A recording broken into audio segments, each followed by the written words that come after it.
He once made grown men run backstage, and Vince McMahon called him unstoppable, with fans everywhere chanting his name and flinching every time that thumb came near their throat. But 6 months after WWE cut him loose, he was gone, 36 years old, found by his own wife, unable to be saved. Before he was Umaga, he was Eddie Fatu, born in American Samoa in 1973 into wrestling royalty, the legendary Anoa'i family, with uncles who were the Wild Samoans and a cousin who was Dwayne "The Rock" Johnson. Wrestling wasn't a dream for this family, it was the family business. Eddie trained hard and wrestled under names like Jamal and Ekmo, bouncing between WWE, All Japan Pro Wrestling, and TNA, paying his dues the hard way before WWE finally saw what he could become.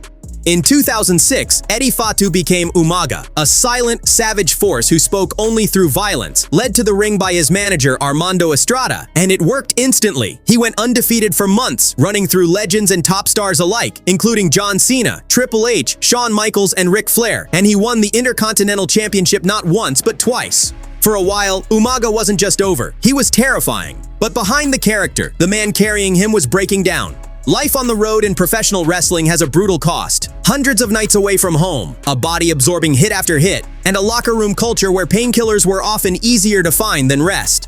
In 2007, Umaga was named in the wrestling steroid scandal that rocked the industry. And then in 2009, he violated WWE's wellness policy a second time. This time, instead of entering rehab, he walked away from it and WWE terminated his contract that June. And just like that, the monster had no ring to stand in.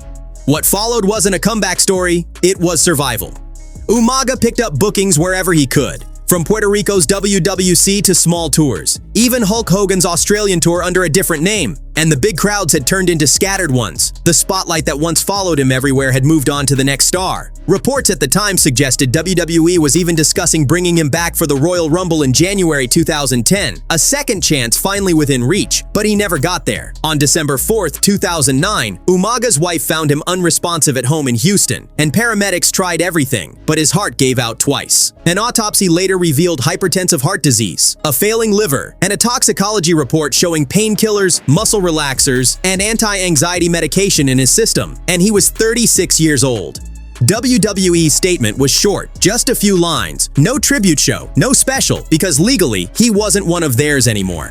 That's the part people don't talk about. In wrestling, the character can make millions look invincible while the man behind it quietly runs out of everything: health, money, time. Umaga wasn't remembered with a farewell match or a Hall of Fame moment. He was remembered in headlines calling him a former WWE star. He left behind a wife and 4 children, one of whom would later step into the ring himself, chasing the same legacy his father built and lost. Umaga terrified an entire roster and vanished almost as fast as he rose, not because he stopped being great, but because the business he gave everything to had already moved on.